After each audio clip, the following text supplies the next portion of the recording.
Hello guys, Pomona here, and this is a video demonstrating the differences between last gen and next gen versions of Grand Theft Auto 5. Let's get into it. First off, the pre-order of the PS4 and Xbox One version of Grand Theft Auto 5 guaranteed new vehicles. And those vehicles were the Dukes, Dinka Blista, and the Stallion.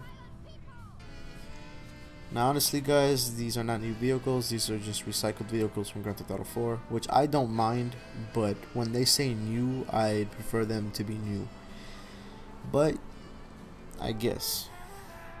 And a few of the things that PS4 slash Xbox One has brought into Grand Theft Auto 5, by far the most significant is the first person mode. You have the regular third person, which Grand Theft Auto was always known for. And then they added in first person, which mostly Call of Duty, Battlefield, those games use.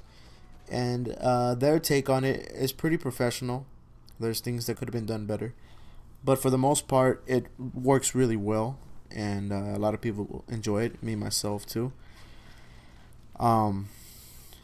Another thing that's been introduced, just a few little things here and there, nothing too serious. You can change the color of your eyes, basically adding eye contacts.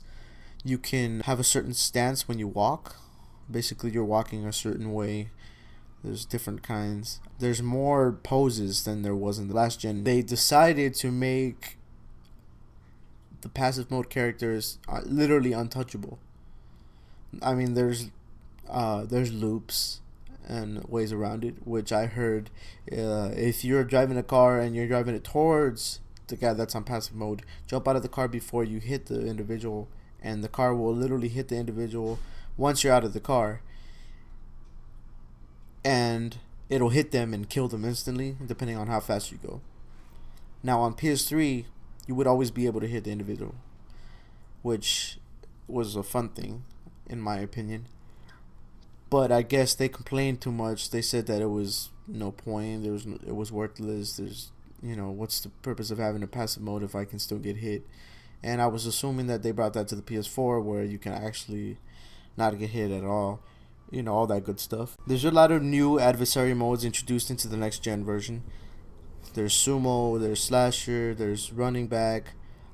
These modes make a significant difference to the game. They make it more fun. They make it more vibrant.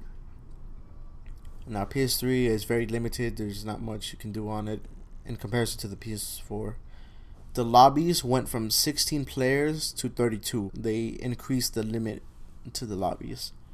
Some of the cars that were updated into the PS3 for the DLC, which was the hipsters, those old DLCs that were on PS3. They were like the first few DLCs that brought in new cars.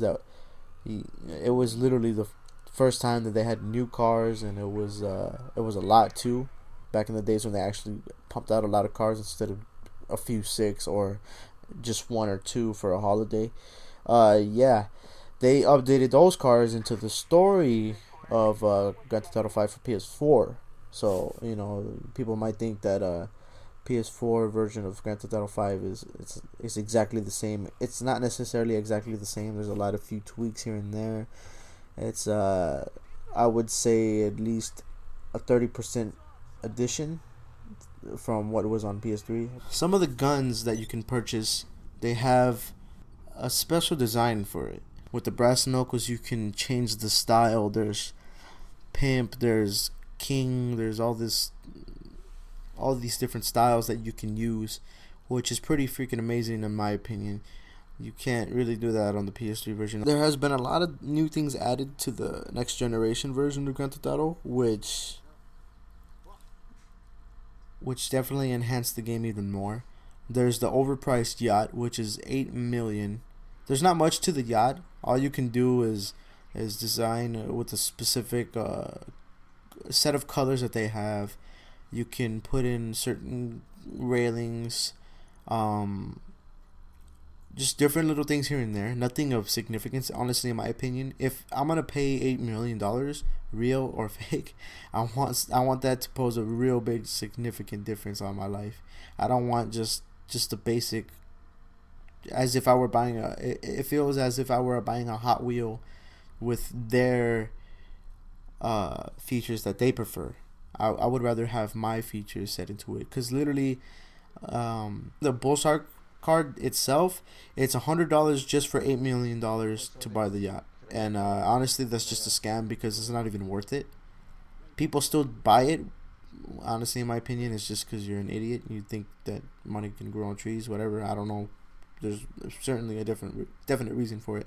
But $100 for 8 million is definitely not worth it. I think they should enhance the bull shark cards by a lot. Honestly, because you have it's in game money that you can still lose if the hackers decide to screw you over, which is pretty fucked up. But I guess they brought that in. They brought the VIP mode, which I'm not gonna get into specifics, but you can do favors for the VIP, and he'll pay you or he'll decide not to pay you. One of my personal favorites is all of the lowriders. They added it to the next generation version of Grand Theft Auto, and it's amazing how you can just upgrade the crap out of these cars. And these cars consist of, well, there's two different updates. The first update, which was the introduction of the lowriders, it was the Moonbeam, the Faction, the Voodoo, the Chino, the Buccaneer, and the Albany Primo. These cars are not definitely my choice per se. I would rather have some other ones like the Mayana, the Peyote, the Emperor, those cars. But everybody has their own opinion. Honestly, they did real well with the first one, and then they brought out a second version, which was the Lowrider Custom Classics, which they decided to drag this one on more than the other one, which the other one had a lot of hype, and the hype was real and it was accurate. This one, the second one, it consisted of the Vapid Slam Van, the Tornado, which honestly in my opinion is one of my favorites. I love that car. The Virgo.